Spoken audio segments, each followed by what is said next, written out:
It's a nice, friendly group. Lovely. Well, we're in a very good mood. We just had the highest poll numbers I've ever had. Ever.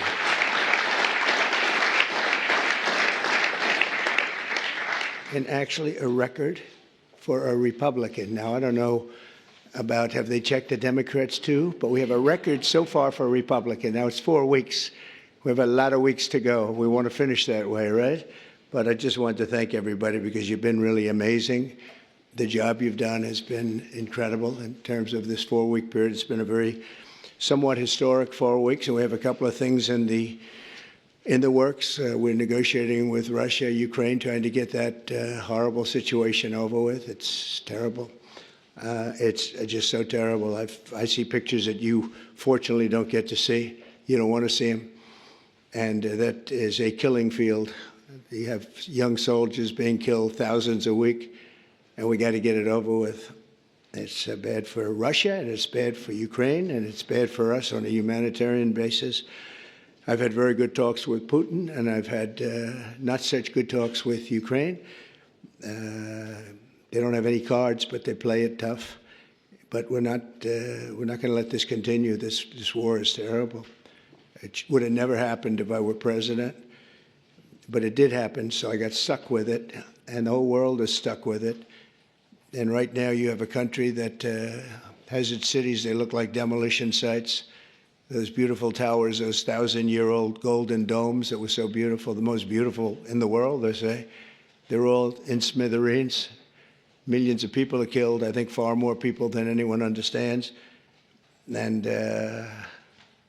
we have people that better get to the table and get it ended.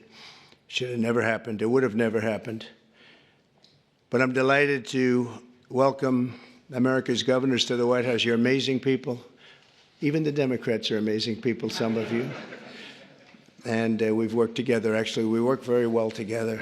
I can't think of anybody. There's one or two, yeah, that it doesn't work out so well. But that's sort of normal. But I do want to welcome you, and I want to let you know that anything I can do, I'm here. I'm here for you.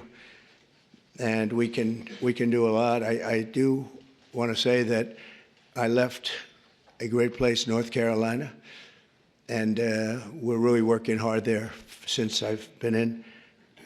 For 4 weeks, we've done more than they've did in all of the period of time. And FEMA was a disaster. FEMA wasn't there. They didn't do the job. And it was a terrible, terrible situation. I've never seen anything like it. And then they actually, when they did get there, a very small group, they chose anybody with an American flag or the name Trump on the front of the house. They would sort of skip that house very nicely. And it was just a disaster. And we've done it the other way. And we're working with a very nice person that we've had good relationships, the newly elected Democrat governor, who's here, I assume, is he? Okay, thank you very much. We're working well together, very well together. And we're not using FEMA so much, but it doesn't matter as long as we get the job done. But the people are becoming very happy. So I want to thank you very much. Great job. But we are, and I'm of the opinion, I understand FEMA very well. We had a good situation with FEMA, but it was a very expensive thing to do. And I really believe when there's a natural disaster, a hurricane, a tornado, or whatever it may be, you're very capable people. It's called you fix it. You take care of it yourselves. You don't have to call some faraway state and have people planed in from areas that they have no idea. They come in from Alaska to help you in Florida. They say, boy, this is hot here. This is, by the time they figure it out, everything would have been fixed. It's not a good situation. It's very expensive. You spend at least twice as much. They don't negotiate. They go out and hire local contractors, and they have no idea who they are. And I'd rather have my governor from South Carolina, Henry. I'd rather have Ron. I'd rather have from Florida. I'd rather have, I could name just about everybody in this room. I'd rather have you do it. You'll save a lot of money. And we'll send the bills. We'll pay, I think, far less. We have to have you have a little bit of skin in the game. Otherwise, those bills will be much higher than they're supposed to be. especially with a couple of you in this room who I know very well get bills that you wouldn't believe, record setters.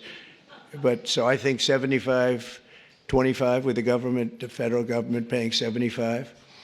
And we'll go right through to probably either go through Commerce, maybe go through Marco, because Marco's very good with money. I don't think I'm going to give him to the environmental gentleman, Lee Zeldin here, because Lee's going to say, what's this all about, huh? They gave me this too. You have found some big stuff, by the way, some big fraud. You have, as he said, this one's not even explainable. We're talking about billions of dollars, so great job, Lee. Really, it's sad, but it's a great job you've done in a very short period of time. But I think Marco or Scott or Howard, and if wherever Howard may be, we want to congratulate him. It was a great session. He got no Democrat votes. I thought he's been a Democrat all his life, and he got no Democrat votes. They all called him to apologize. And, honestly, that shouldn't be. But he got approved yesterday. But today I'm delighted to welcome America's governors to the White House. And I've known many of you for a long, long time. And this week we're forging even stronger bonds of cooperation to better serve the American people. I also want to thank the members of my cabinet who have joined us for this meeting. And they have gone right off the bat. And I also want to thank Senator Thune, because I'm hearing we set a record on approvals. And I was screaming, I thought it was going so slowly. I think we have a record. So I apologize to anybody I screamed at. But no, it was announced this morning. I think we had a record for the number of positions, so that's great. And they're great people. So I'll begin by introducing Secretary of State Marco Rubio. He scares me because he got 99 votes. So that's either unbelievably good, because he's an incredible diplomat and therefore he's Secretary of State and you couldn't have picked it, or I'm a little nervous about you, Marco. And the only vote he didn't get was our Vice President, who couldn't vote because he had just left. So you got 100%. But it really says something. I think it says working together. It's an amazing tribute, I think. I'll let you know about it. I'll let you know about it in about 2 years, everybody. Marco's been great, and he's been in some big meetings with people at the highest level of states that we would say, states meaning other countries that we would have said wouldn't have dealt so well, but they're dealing very well. You have a great group of people with Steve Witkoff and Michael Waltz, and we're making amazing progress. I mean, we've made more progress on that situation, which is Ukraine, than they have in 3 years. Again, it's so sad that it began, but we're also working very hard in the Middle East. Another one that wouldn't have happened, we would never have had, you wouldn't have had October 7th. They had no money, Iran was broke. We had sanctions up on Iran that nobody's ever seen before. They were literally broke, and they were not giving any money to Hezbollah, to Hamas. And how about Hamas yesterday with the babies? How about that, We're going to take that. We're going to continue to take that? I don't think so. But I want to just thank you, Marco, for doing a great job. And Scott, you also. Scott went all the way to Ukraine. I said, don't do it. That's why they have telephones. But it's always better to meet in person. But I just didn't feel that it was good. And it was dangerous. You saw things on that train ride that you didn't like, I understand. It's a pretty dangerous ride, a long ride. How long was that? 10 hours. 10-hour ride? That's after you get there. And a very dangerous journey, but he wanted to do it. He's a patriot. He wanted to do it. It's better to do it than it is with a telephone. Always better. I always say it's much better to meet in person, but that was dangerous. I like him. Therefore, I didn't want him to do it. If I didn't like him, I would have suggested he do it. In fact, I'd say, go back today and let's give it another shot. But I hear that they're going to agree pretty much with what. But that's not the big thing. The big thing is getting it done. And we'll get it done. Also, somebody who's been so popular right from the beginning, very, very little opposition, but she's fantastic. She was the Attorney General of Florida for 8 years, highly respected, and just an amazing person, amazing leader and woman, Pam Bondi. Good, Pam. How's it going? Good? You got enough work? You got a lot of work over there, I'll tell you, man. She's going to be unbelievable. I don't even think about it. Interior Secretary Doug Burgum. And Doug, I don't know if Doug's here. He was last night. Oh, good. You just disappear right into the woodwork, huh? Doug is a man who made a lot of money, actually, but in technology, sold to Microsoft for a lot, and decided he wanted to do a Trump thing, and he did, and he won easily. And he became a great governor of North Dakota, and really good. And he was all of a sudden thrown into the oil business, right? And he took that to a level that nobody ever thought possible. The job you've done there has been amazing. And I watched he ran. Then I said, I like that guy. He was one of the few that didn't hit me. He was after my position, but he never said anything bad about me. I said, okay, that's one checklist that we have good. It's one of the ones. But he was an amazing governor, and he really became an expert on energy. And when I was with him, I realized I wanted him someplace. I didn't know exactly where, but I thought it would be the Department of Energy. I kept talking because the state has done so well. And I said, look, I want you to just hold it, and I want to put you there. He said, sir, I have somebody much better than me on energy. Who? Chris Wright. I said, who the hell is Chris Wright? He said, is Chris here? I don't even know. Is Chris here? Hello, Chris. Boy, am I giving him some build-ups. I did the same thing last night. But he's the top guy in the whole, they say, on the planet for energy, in all forms of energy. Even clean, beautiful coal that we're going to be using like Germany does now. They're opening up a plant a week. And they're opening up in China more than, somebody told me, 2 plants a week, but we're supposed to use the wind, which doesn't work. Doesn't work from a practical standpoint. But I just want to welcome you because you had the greatest man. When he said, you're probably the only man, because I know Doug, he's got a big ego. And you're the only man I've actually heard him say something. He said, he's so much better than me on energy. He's better than anybody. And so we made a move, and you gave up a tremendous position to do this. And we want to thank you. But we have to get going because when we bring the energy costs down, we have more energy than anybody in the world. We just didn't use it. Can you imagine? Biden set us up in Venezuela instead of taking ours so that we go to Venezuela where they'd have very heavy stuff. And we have the best stuff in the world. We have more liquid gold, and it's really great liquid gold, too. We have more under our feet than anybody else. But we went to Venezuela to buy oil instead of taking it from our own land and, drilling a little hole in the ground. About, how big is that hole? About a foot? About a foot, yeah. We drill a little tiny hole, and we could have taken it instead of all of the problems. And then we made Venezuela strong again. They've given them a lot of money. They never thought they were going to have so much money, and all the people are leaving. So you're going to have one guy sitting there with a lot of oil under his feet. That's not a good situation, but we're having talks about that whole mess. What a mess. That was another one that was done. He was ready to quit. He was going to be out. Marco, you know that better than anybody. Marco's been very staunch against what took place there. And we were going to have that in any form we wanted it. But Biden made them strong. It was the worst administration in history. And I say that with a lot of Democrats, but I think you believe it too. You can't say it, but you believe it. But I just want to thank you. And if you get those prices down, that's what caused inflation, the energy. I mean, the spending, but I think even more so the energy. The energy went up. They stopped the oil leases. They stopped a lot of things that we were doing. And then they went back to what we were doing as much as they could because the prices were going through the roof. Remember that initial surge? It was brutal. And they went back. They let any rig that we had up just drill. And they ended up doing similar numbers, but we wouldn't have been at those numbers. We would have been double or triple those numbers. Those were from years ago. But energy caused our problem. But I just want to thank you for recommending him. And what we've done is he's the head of Department of Energy. He's Department of the Interior.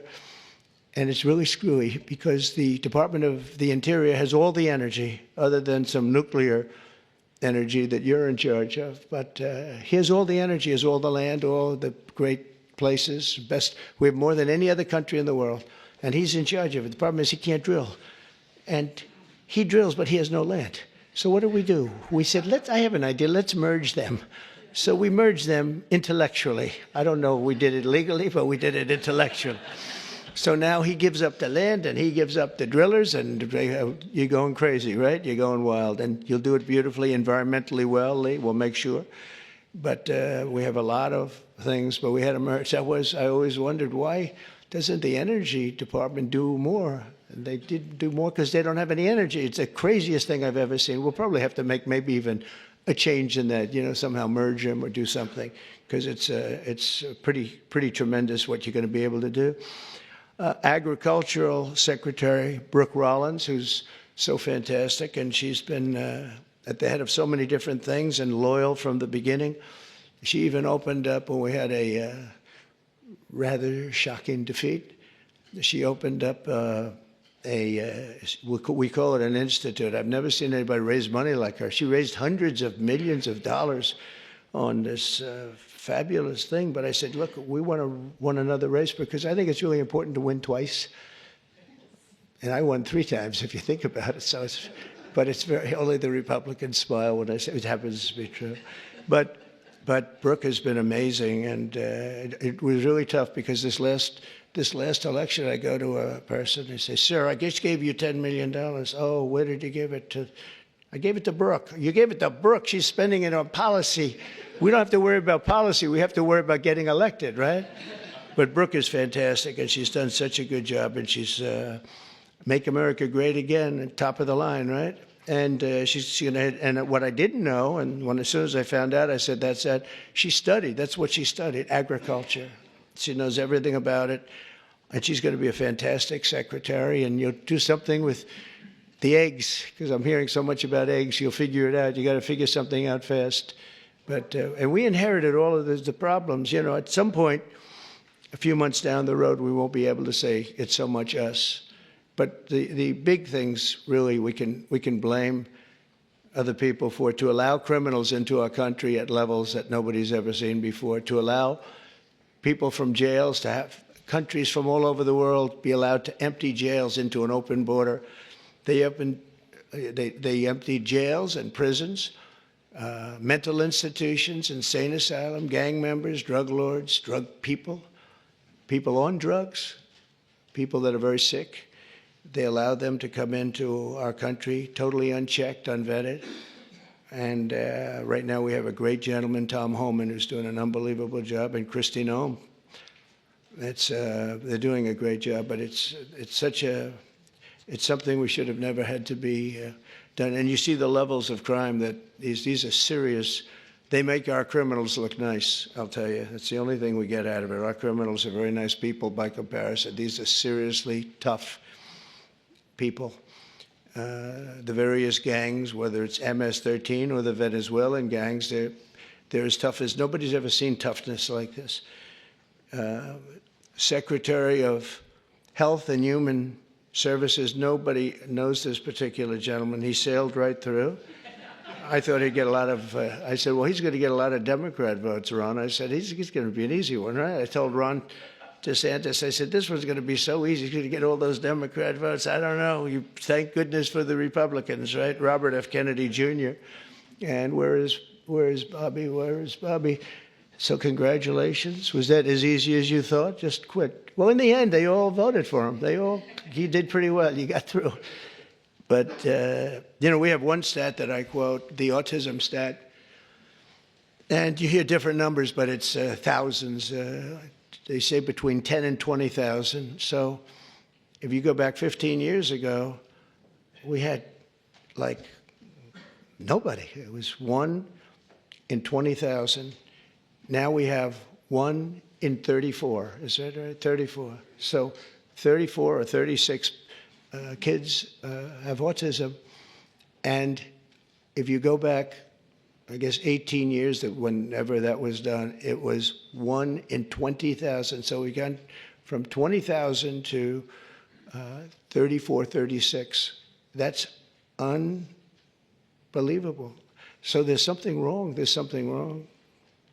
We've done something wrong. There's something, you're going to figure it out. Maybe it's a spray that we spray all over the place that nobody else does. Other countries don't. The Pennsylvania Dutch, they don't do anything, and they're amazingly healthy. And he understands. He's working with Dr. Oz, who's a really smart guy. I know him very well. And those two guys are going to figure out, and they're also going to figure out why in the United States we pay $1,300 for a drug, one that we were talking about, and in London they pay, literally they pay $200, even less. $88 I heard in one case yesterday. They pay $88, we pay $1,300 for the exact same drug from the exact same factory, from the same plant where it's made. We've got to figure that out. So I hope you focus really a lot on the cost too, because Americans are being screwed, and it's no good. They're not going to put up with it. Secretary of Housing and Urban Development, another one I know very well. He's going to be fantastic, Scott Turner. So Scott, congratulations. Man, oh man, you are something. He got up and we had a great meeting yesterday, right? He got up and spoke. He's a good speaker, that one. And everybody loves you. Everybody knows you. Great guy. You're going to do fantastically. Well, you got a good recommendation from Ben Carson. Once Ben Carson recommended you, I said, all right, that's okay. We love Ben Carson. Nobody like Ben. Secretary of Energy, I introduced, Chris Wright, and Secretary of Veterans Affairs, Doug Collins. I know Doug so well. Oh, where's Doug? Where's Doug? That voice during the Mueller hearings, that beautiful voice. Do you know, remember the catastrophe that every Democrat remembers this, when Mueller went to testify? This was not a good situation. That's where it all ended, Pam, when he didn't know anything about anything. And Doug said, you don't know what we're talking about, do you? No. This was not a good day for them, but it was a good day for justice, I can tell you that, for fair justice. EPA Administrator Lee Zeldin, he ran for governor of New York. In theory, you have no chance, but actually, he almost won. It was a fantastic run, amazing run. And he's very smart. He was a congressman. He was fantastic on the hoax, the various hoaxes I had. I had a lot of hoaxes, so many I don't want to name them. Well, we don't have enough time. But he was always very strong, great lawyer, tremendous lawyer, and also a big believer in the environment and keeping it good and clean and healthy. And I just want to thank you for the job. And the only thing I ask is that you go speedily, because, you know, a lot of people use the whole process, the environmental impact process, to delay projects. We just want them to go quickly. And you can get the same answer in a matter of months as opposed to a matter of years. I feel so strongly, because people are coming in with tremendous amounts of money. I have been spoken to by yesterday I had Tim Cook in the office from Apple. He's investing hundreds of billions of dollars. I don't know. I hope he's announced it. Hope I didn't announce this, but what the hell? All I do is tell the truth. That's what he told me. Now he has to do it, right? So it's good. But he's investing hundreds of billions of dollars, and others too. We're going to have a lot of chip makers coming in, a lot of automakers coming in. They stopped 2 plants in Mexico. They were under construction, starting construction. They just stopped them. They're going to build here instead because they don't want to pay the tariffs. The tariffs are amazing. It's good. I got myself in a lot of trouble. I said it's my favorite word in the dictionary, the word tariff. It's such a beautiful word. And the fake news killed me. They said, what about love? What about God? What about family? And they said, I'm in trouble. I said, so now it's my 4th favorite word. I say, love, God, family. A couple of others I could add in there too, but it's my 4th favorite word. So, and OMB Director Russell Vogt. Thank you, Russell. You're going to be incredible.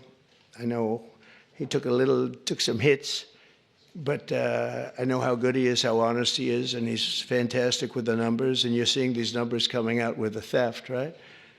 And it's tremendous fraud, waste, and abuse, and all 3 of them. But I think the fraud is really the biggest. I think you're going to see it. You come out as soon as you can, I think, with your numbers, but because they're not explainable. They're not explainable. So I just, Russell, do a great job. That's all. SBA Administrator, small business. Now, small business is really big business. It's actually one of the biggest banks in the world. It sounds a little bit like, oh, small, little business. It is a massive. It is one big sucker, right? And Kelly Loeffler's here, so she's going to be incredible. And she's got an incredible husband, Jeff, who's one of the most important people in the world of finance. And he knows. He owns a thing called the New York Stock Exchange, so that's not so bad, right? And you have natural experience, but I think you're going to do great.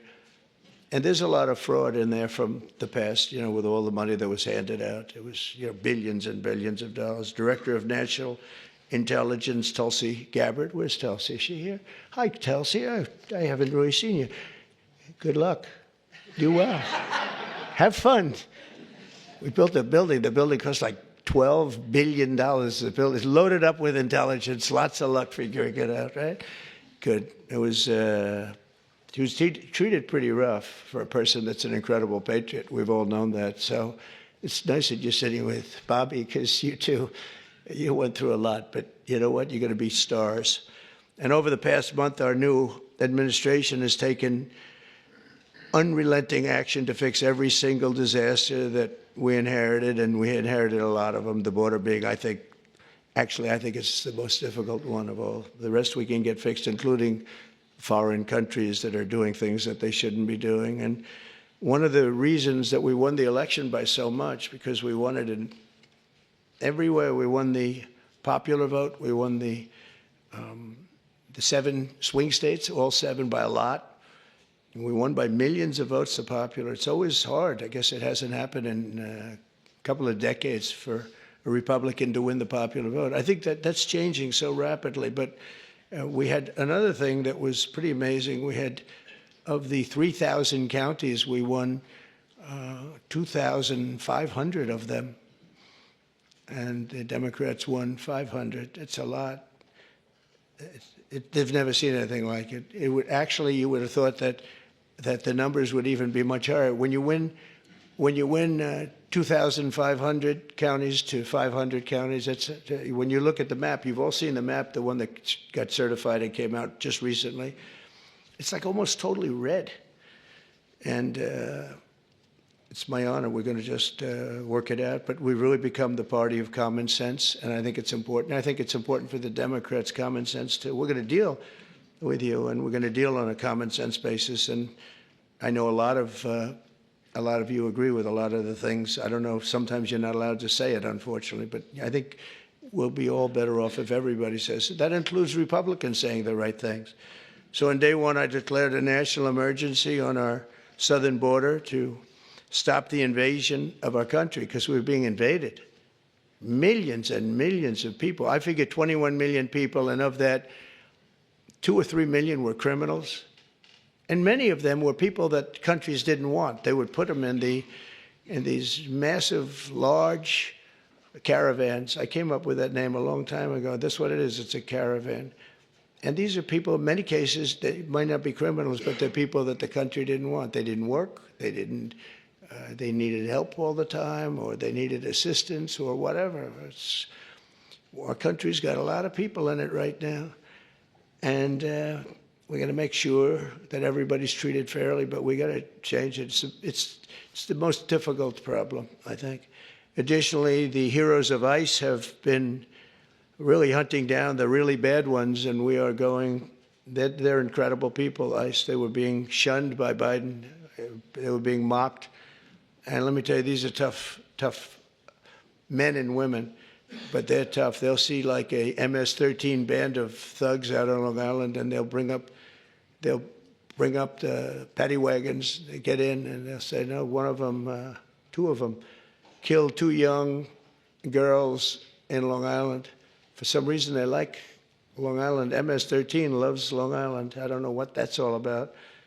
But 2 young girls walking to school, 16 years old.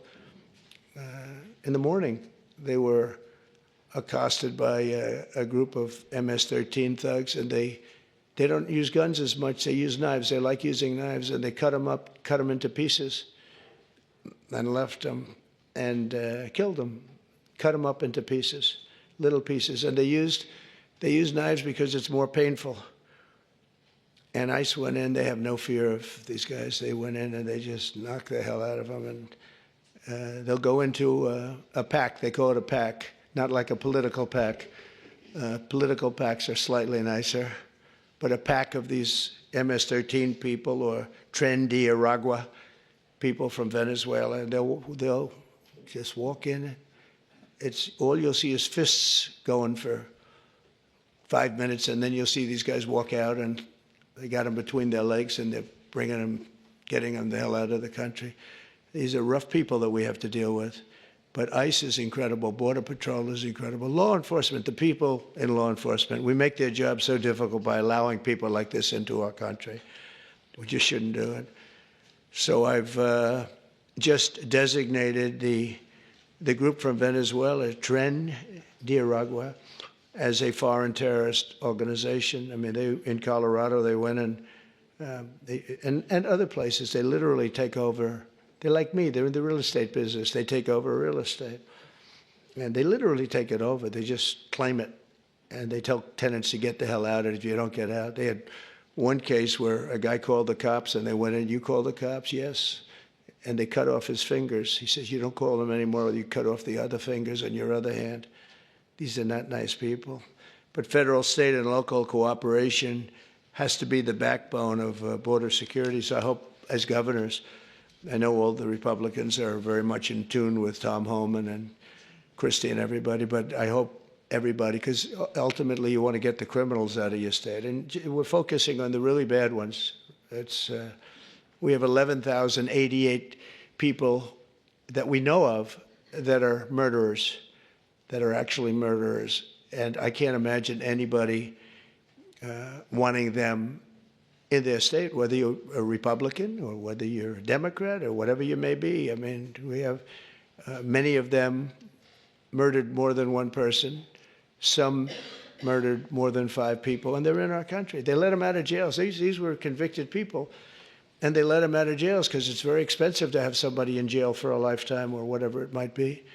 And they brought them in here. The American people expect every city and state to fully honor ICE detainer requests, and we hope they can, and to ensure the safe transfer of criminal aliens into federal custody for immediate removal from our country. You know, many of the countries said, "We're not ever going to let them back." Under the Biden administration, I remember it's Venezuela, he's a tough guy, and others, they said, "We're not letting them back. They're out of here, and you'll never bring them back. They're not coming into this country." And Biden said, "Oh, we can't bring them back. They won't take them." Well, we took them. And every single country now, you saw it with Colombia, you saw it with Venezuela. In fact, they actually offered to send planes to pick them up, and they'll pick them up so that we don't have to go through the expense of sending a plane. Is that correct, Marco? Even Marco couldn't believe that one. But they literally are sending planes to pick up these people. And they're rough people, and they're picking them up, and they're putting them in the planes. There's no excuse for any state attempting to aid and abet dangerous criminals, killers, drug dealers, really bad people who are violating federal law and violating the law by being in our country. To combat inflation, I declared a national energy emergency, and we had to do that. One of the things we've done is by doing that, we can go very quickly. You know, a lot of companies are coming in, but they need tremendous amounts of electricity. Who would have thought, Doug, right?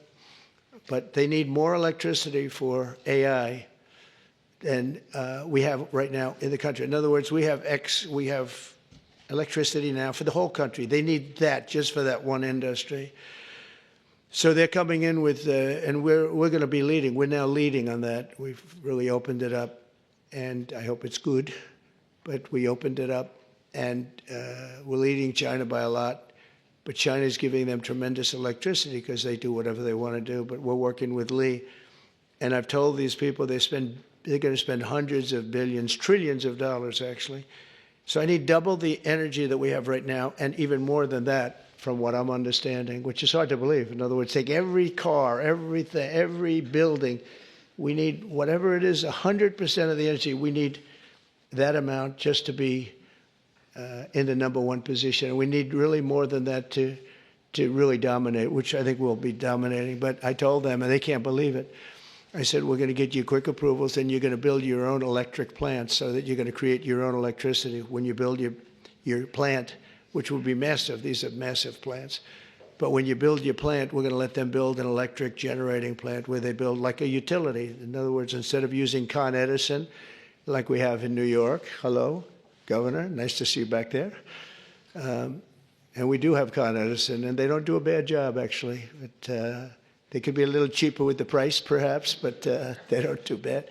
But we build our own utility. They can have their own utility. If they have any extra, they can put it onto the grid. But this way, they're not subject to a bad grid or a dangerous grid or a grid that gets taken out by bombs or war or anything else. So they actually couldn't believe it. They said, "You think you could get that approved?" "Yeah, I'll get that approved very quickly."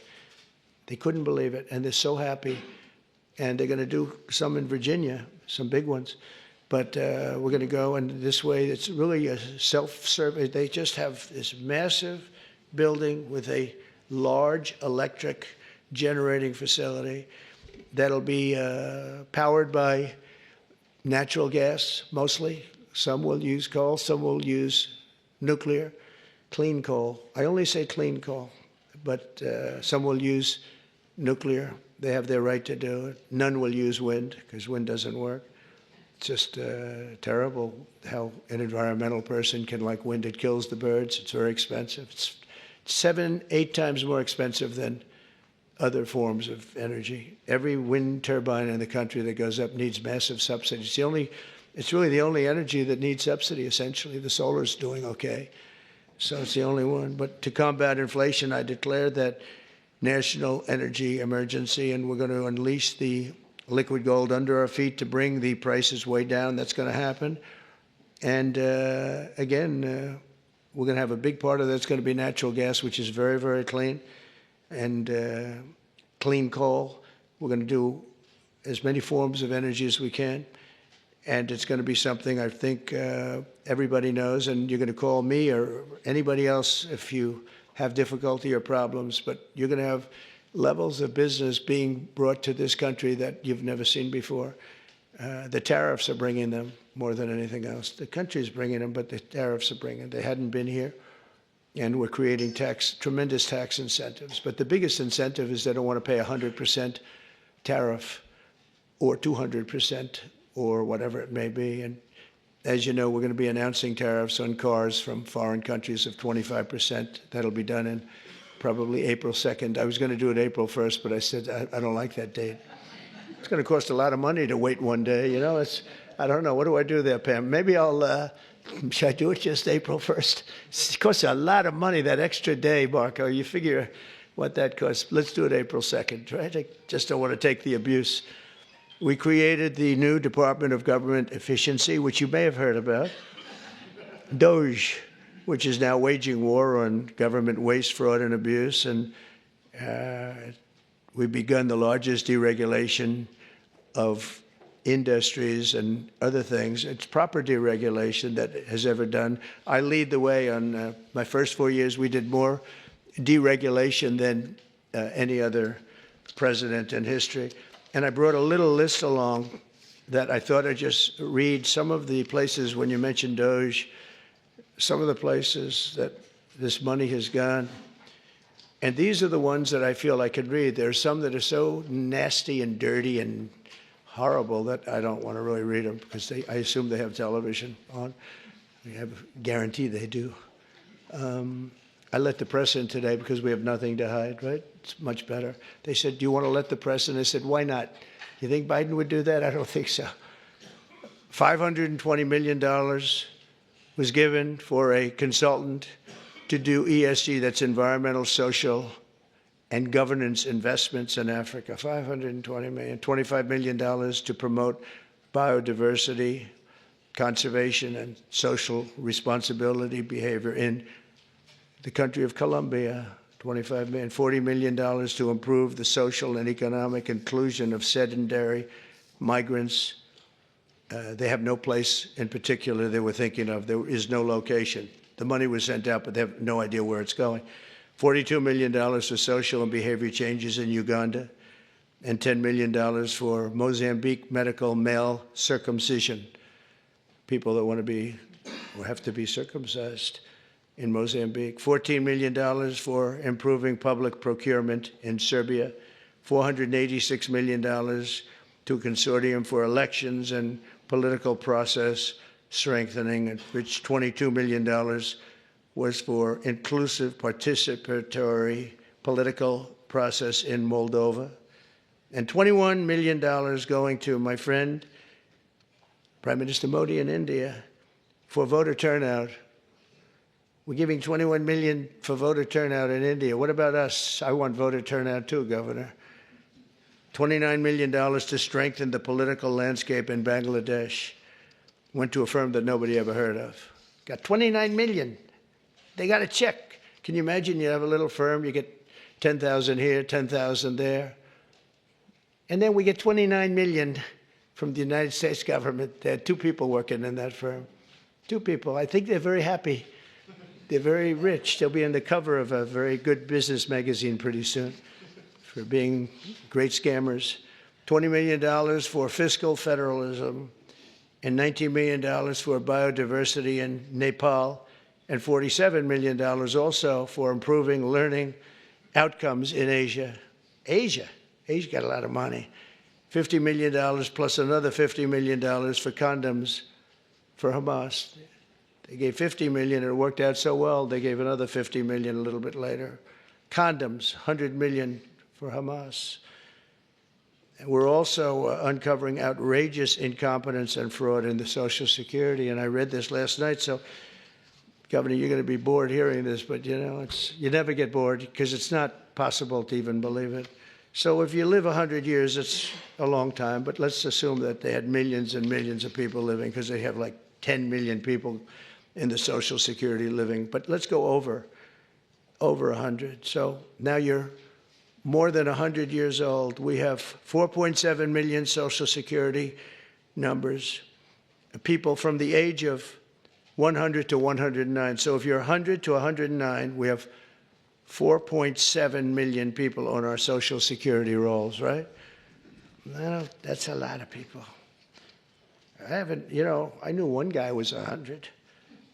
The great Lenny Litwin, he was a builder in Manhattan. He lived to 103. You knew him. He was one of the greatest builders. He was so happy. The reason he lived, he loved building. He'd build a building a year, right? Never had a problem.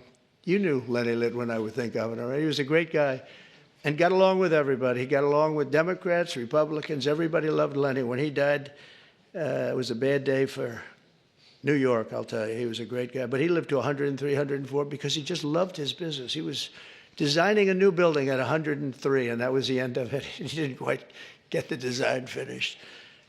But you had 3.6 million people aged 110, substantially older than good old Lenny. From 110 to 119, you have 3.6. These are the people on the rolls. Now we're looking to see whether or not they've been paid, because if they've been paid, then you're just using those numbers to take out the money, all the money that's paid to those people. 3.47 million people from the age of 120 to 129. 3.9 million people aged 130 to 139. 3.5 million people aged 140 years old to 149 years old. I think this is the case for Pam. I think I might give you this, Pam, just you can have it. In fact, I will. 1.3 million from age 150. There's 1.3 million people, they're saying, are alive and receiving Social Security. Now, that's the only thing we're checking. Are they receiving it? Because if they're receiving it, that makes it much worse. If they're not receiving it, that just makes it incompetent. They shouldn't be on the rolls. And the only thing good about this is that when we take all these people off the rolls, and we have tremendous fraud underneath, people that are 80 and 60 and 50 and everything else, but this is really incredible. 1.3 million from 150 to 159, and over 130,000 people are on the rolls of Social Security over the age of 160 years old, including 1,039 people between the ages of 220 and 229. So we have, think of that, we have 1,039 people who are 220 years old to 229. We have one person at 240 years old, and here's the beauty of them all. We have one person at 360, which is strange because the country is 250. So and they're 110 years older than the country. Here, Pam, you better take a look at this. That's much better for you than for me. Now the question is, are they getting paid? Because somebody maybe is getting paid. Yeah, I have a feeling you were. I said, what a convenient thing. This is so nice. We created this department, DOGE, and the kind of numbers are incredible. It could be $500 billion, but it could be $1 trillion. It could be even $1.5 trillion. We're going to find out. I mean, I'm actually going with Elon, and Elon is doing a really good job. And I said, who are these people that travel? We call them the Dogers.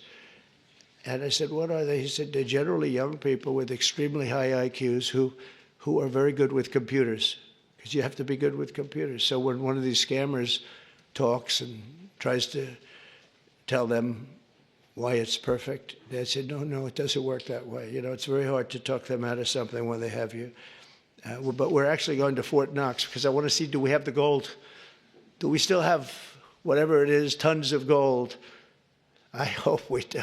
Wouldn't that be disappointing? Fort Knox. You grow up hearing about Fort Knox. You can't get in. You can't even see it. Nobody sees it. You go there and the place is dry. Would that be terrible? There's another one. Maybe you should go with us to that one. But we're going to go in there pretty soon. They're going to open the doors to Fort Knox. If any governor would like to go with us, well, good. You want to go with us on that one, Ron? That could be good. Could be interesting. Can you imagine if we open it up and there's no gold? Well, I think there will be. For one reason, it's really heavy. You know, you steal or borrow gold, you got to be strong. So it's not like other things. But we're looking at everything. We have the largest deregulation campaign in history, and we are, again, I did more than anybody, but this blows it away. And for one, every time we put in a new regulation, we're not allowed to put it in unless we terminate 10 old regulations. So it's 1 in 10. We did 1 in 7 in my last administration. And the problem is some of them were put back, foolishly put back. There was no reason for them. So if you truly want a turbocharged economy, you have to do that, and you have to get rid of the regulations. I think one of the reasons before COVID, and we did a great job with COVID and it was a hell of a thing for all of us, everybody here. But some countries will actually never recover for what they went through. But we ended up giving back. When we turned over the reins, the stock market was higher than just previous to COVID coming in, which was an amazing achievement.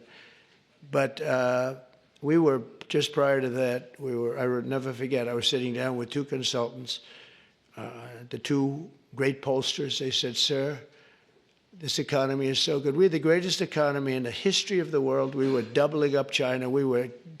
I was also charging China hundreds of billions of dollars in tariffs, which no president charged them anything, but they were killing us. But we were beating everybody. Everybody said that in 2018, China was going to overtake us as the biggest economy in the world. And by the time I got finished, we were so much bigger than China, and we still are now. But another 4 years like we had just passed, you will have China being much bigger than you. There's no reason. If we have a smart president, there's no way that they should ever be able to catch us. But this pollster said to me, sir, if Abraham Lincoln and George Washington came back from the dead and they ran as president and vice president, they'd never be able to beat you. I said, thank you very much. The next day I go into my office and a group of scientists are sitting there. Sir, would like to tell you there's something very bad happening in China. There's dead bodies all over the place. And that's the first time I heard the word pandemic in a long time. And that's where it started. And you know where they were? All around the Wuhan lab. That's why from day one, I was saying they had little slits like this. You saw them from the air, from space. And they were just little slits, but they were body bags. They were black body bags all over, so many. And that's where it came from. One other thing, just before we leave, I think you should do this. For my safety and security and for the good of our nation, you should do it anyway, regardless, even if it costs 10 times more, but it actually costs you just a tiny fraction. If you went to paper ballots and you're voting, and I would hope that every Republican would, so it costs exactly 8% of what the machines cost. These machines, they got something going. They got They get business. It's amazing. So paper ballots, and paper is very sophisticated today. It's called watermark. It's impossible to copy, impossible to cheat. It's actually hard to believe that a piece of paper is highly sophisticated, but it's watermark, and it's it's amazing actually when you see it. You can't cheat. But if you went to paper ballots and same-day voting, and if you went to voter ID, and also one other thing, you want a proof of citizenship. Those four things: proof of citizenship, voter ID, paper ballots, one-day voting. And if you went to 2-day voting or 3-day voting, but some of these states, you had 64 days. You know, California just finished up just a short while ago. They were voting a week and a half ago. They're trying to finish them up. And other states, too. They were weeks after the election. I mean, if that were a close election, you'd have to wait for weeks and weeks and weeks. You got finished fast, Brian. Thank you for your help. We did very well in Georgia. That was very nice. But some of these states, if you had a close election, you wouldn't know who won. And then, you know, once that happens, then you really never know who won. But you would save tens of millions of dollars. Forgetting about right, wrong, and security, safety, our country, our Constitution, and all of this. Number one, you'd have a much safer election. Number two, everybody, you'd know the results of your election by 10 o'clock. Everybody, it's a beautiful system. It's boxes of 5,000, boom, boom. And you can go and examine each box. It's so simple and so good. I did ask Elon, because he knows more about computers than anybody I know. I said, what do you think of the voting system? He said, computers are not meant for voting. It's just not it's too many transactions taking place too quickly. It's just not, he said, honestly, and I've gone to the best people, the smartest computer minds from MIT, from others. My uncle was a professor for 41 years at MIT, and a brilliant guy, and I got to know a lot of the people up there. And they will tell you that the most secure way that you can secure the election, and probably the fastest way, because there can be very little hanky-panky, is paper ballots. Can you believe it? So I hope, Sarah, that certainly the Republican governors, but if you want to save a lot of money, you go to paper ballots. It'll cost you 8% of what the costs are now. And that's based on a good deal for machines. And then when you go through the days and weeks and months of waiting, France had mail-in ballots. Anytime you have mail-in ballots, you're going to have fraud, without question. And France had it, and they went back to paper ballots. And I saw their election, and their election was over at 9 o'clock, and their numbers came in at 10:05. And there were no complaints. They had a winner, they had a loser, 39 million votes, and it was done. We're one of the only people that has now mail-in voting, one of the only countries that has mail-in voting. Remember Jimmy Carter when he did a commission, and I think they had Scoop Jackson, they had some, at the time, big senators, and their conclusion was, if you have mail-in voting, you're going to have massive fraud. And we had it in New York with the congressional race. Remember the congressional race? It took them forever like 6 months later, they declared, who was it, Jerry Nadler or somebody? They declared him the winner, 6 months later. But it was somebody. Oh, no, it was the woman, the congressman. I won't mention her name. But she won, but she didn't win. And it was really very sad to see that whole thing. Democrat, that was a Democrat and a Democrat. That was a primary, but they had the mail-in voting. It's just a disaster. So it's very, very expensive. If you want to save money, if you really believe that the computers work, which they don't, but if you want to save a lot of money, all you have to do is go to paper ballots, and you'll be cutting it down by millions and millions of dollars.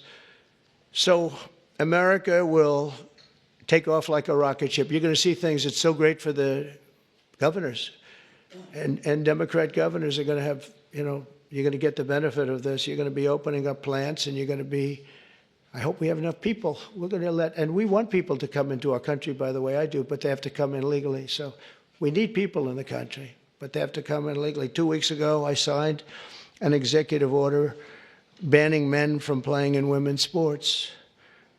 Many Democrats are fighting me on that. I hope you continue because you'll never win another race.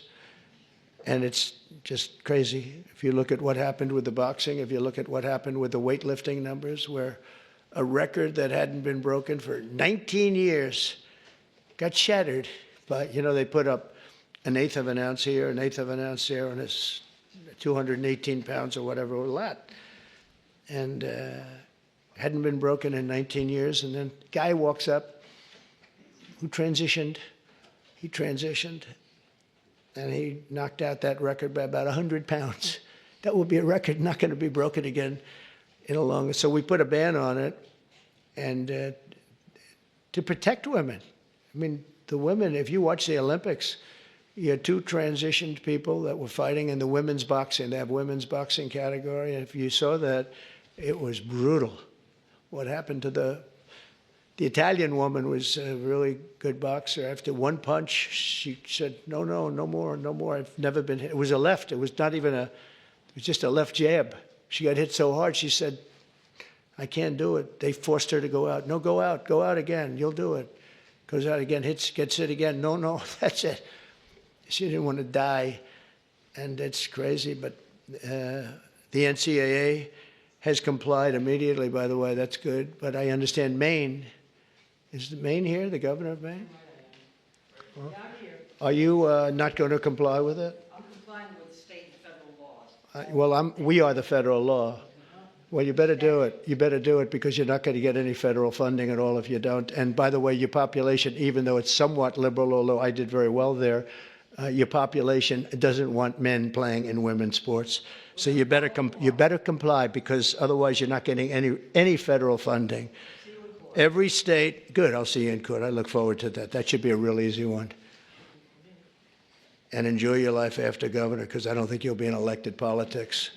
Every state has a responsibility to comply with Title IX. They have an obligation, a legal obligation, and we'll be enforcing aggressively, and we're going to be protecting our citizens. We're going to protect. So just to end, this administration has been fighting for parents' rights and universal school choice.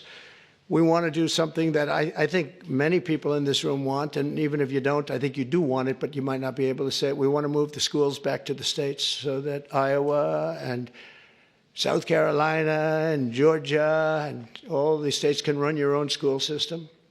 And you'll do a fantastic job, Kim. You're going to do great. I mean, I use your example because you're so much into the education, done a great job with school choice, and you'll do your school choice. That'll be the easy thing. But we want to get it back, take it away. So just some stats. So at last, it's usually we're 38, 39, or 40 out of 40. They take the 40, I guess, biggest, most important, whatever it might be, but 40 countries. And we were 38, 39, and congratulations, but 2 months ago, 3 months ago, we hit number 40. So we were last in terms of education in the world. And we were first in another category, though. We were first in cost per pupil. So we spend much more. And by the way, second wasn't even close. So you have Norway, Sweden, Denmark, Finland, China. So there goes the big country theory, right? They have 1.4. They're rated number 5. That's a little bit scary, isn't it? But they're all rated well, spend much less per pupil than we do. We spend the most per pupil and we're rated less. Think of that. Can anything be worse than that, Sarah? Huh? So what happens is we are going to make a very strong push on closing up the Department of Education.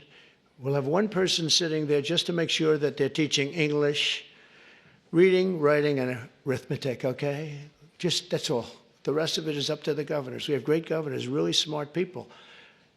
Brian, I think you'd love to have it in Georgia because you could do a great job. And you're being told, Ron would love, Ron sitting there saying, oh, give me the education. You're being told by people in Washington that don't know much about your state and maybe don't like your state, maybe don't like you, maybe don't like your pupils, about what they should be doing. And I'll tell you what, we will compete. Many of our states, I figure 35 of them, we're going to have 35 great ones. We're going to have 5 that are okay. Then we'll have another 5 that are blah. And then we're going to have 4 or 5 not so good. But in a place like New York, we could take it as an example, Westchester County. You go Westchester, Suffolk. You go out on Long Island. You do upstate New York. You break it up into quadrants, Manhattan. But I think you could do a great job. I think the states will do a fantastic job. And we send the money directly to the states. And we're not looking even for the cuts, but you'll spend a lot less money. You're going to spend a lot less money. As somebody that spent a lot of time in Washington over the last number of years, it seems like every building is a Department of Education. But I'm saying, what do these people do? What do they do? But if we could send education back, and Linda, as you know, is going through the process right now, and I think she's doing really well. She's great, Linda McMahon.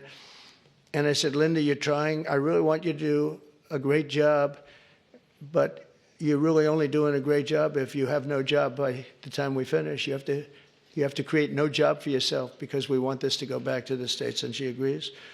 And if we can do that, I think it's going to be one of the most important things we can do. So the governors, the people in this room, Democrat, Republican, will run their own school system, and we'll back them 100%, and we'll pay like we do now. But I think we'll end up having to pay probably half. But that's not the reason I'm doing it. I'm doing it because we give really bad education. And as far as the teachers union, I love teachers. And I imagine unions might form in some of these places, and if they do, that's fine, you'll deal with it. So this isn't against unions, it's because I won unions. I won the Teamsters. When you win the Teamsters, that's serious. But I put in a person as Secretary of Labor who I really did it because the unions treated me so well. The auto workers, so many of the unions, the firefighters, the police unions, I got like 98% of the vote. We're looking for the other 2%. Nobody can find them. So, I grew up in New York, which was union territory. But we want to be able to have great education. If we don't have education in this country is going to go down. When you hear China is rated number 4 and 5 every year, and they're a serious competitor. So I want to thank you all, and I do want to say again, call me at any time. I will take your call. If you're a Democrat, I will put you ahead of the Republican. If I have a Democrat or Republican call, Simon, I will put the Democrat first. Okay, I promise. And probably, sort of promise, right? No, I will. We'll take good care of the people in this room. And it's an honor to be with you. You're very, very smart people. To do what you do, to get elected, it's a tough business. But if you could take back education, and if we could do some of the things that we just laid out very easily in this plan, and you have a federal government that's behind you all the way. We'll be sending help. As an example, if we do get rid of FEMA, which we should, it's very expensive, doesn't work.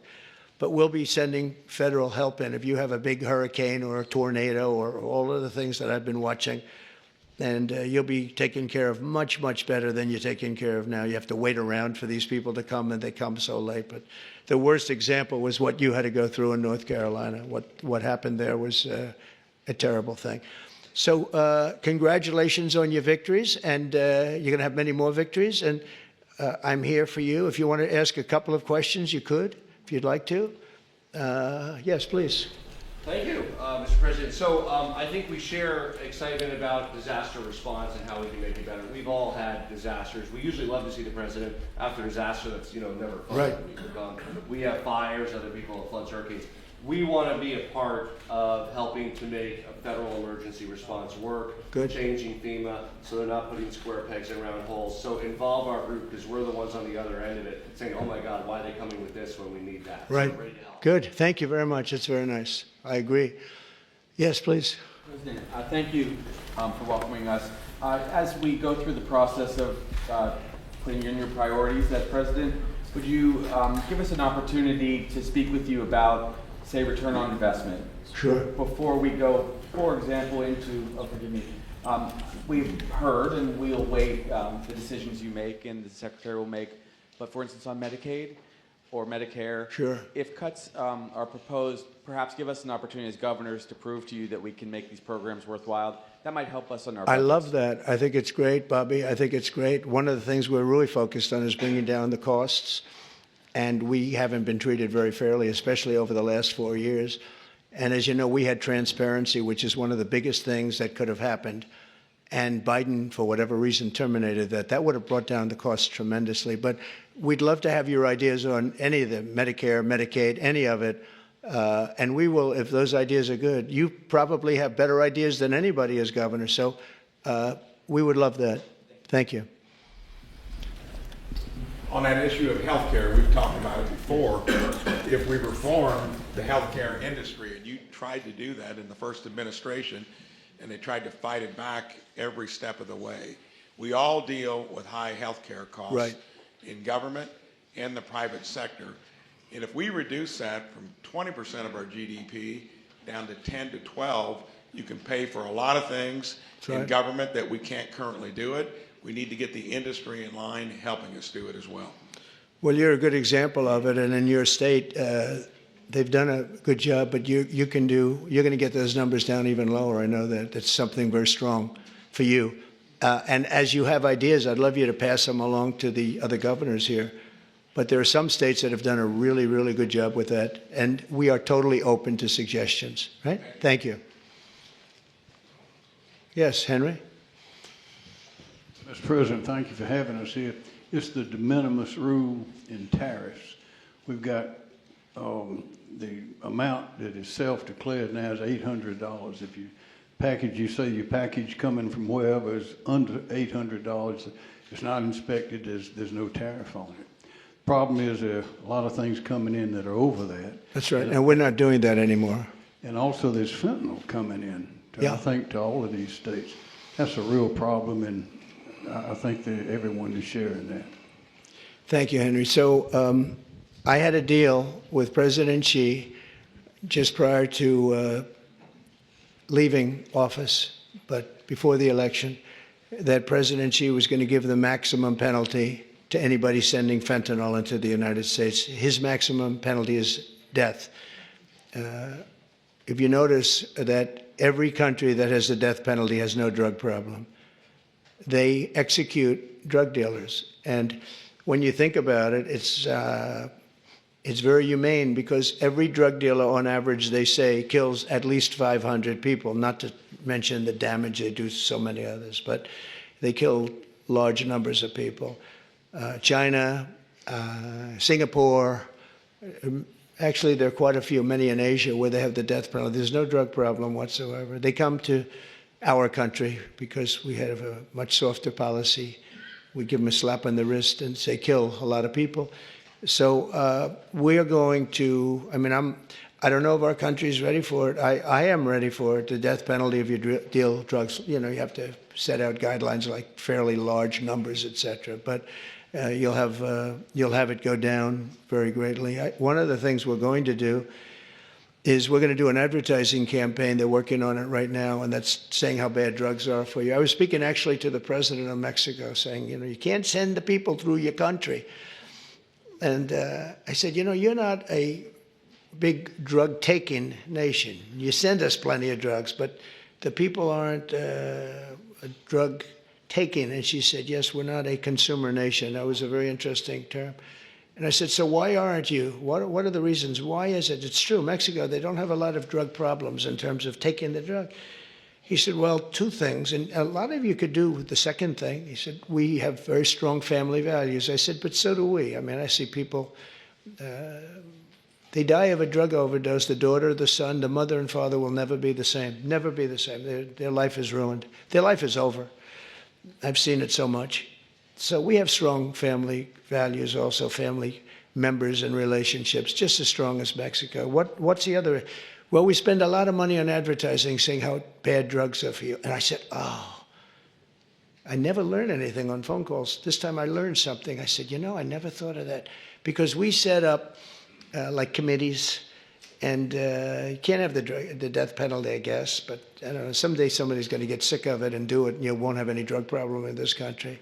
But, and you can do it on an individual state basis for the governors in the room that want to do it, but you will not have a drug problem in your state if you did it.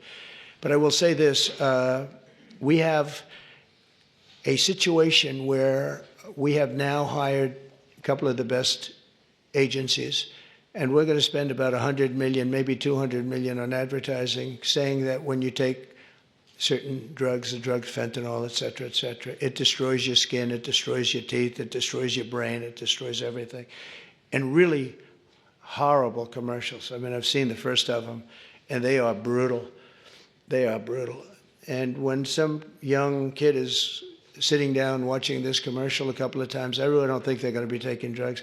So I think that this is, I mean, this is a big statement, but I think we can drop it 50%, 50, by doing this. And I give her credit. She was talking to me about it, told me about it. But I knew immediately as soon as she said it, it was not, she didn't have to say anymore. She went on to tell me different things, but it was just the concept of it. And I think states can do that too. If you do commercials talking about how horrible it is, drugs. I mean, what it does, I mean, you look at their skin, it gets eroded, their teeth are, you can tell. I mean, you can see a person that takes a lot of drugs, especially fentanyl and some of the others, the bad ones, the real bad ones, some of them, the heroin. It's unbelievable what it does to people. And we're going to put very, very strong ads. And now that I'm thinking about it, I think you should put on strong ads too.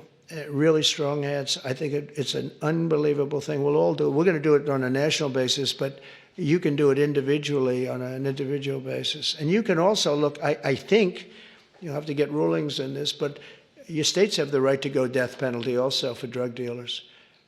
And but only do that if you want to get rid of drugs, because if you don't do that, it's a little tough.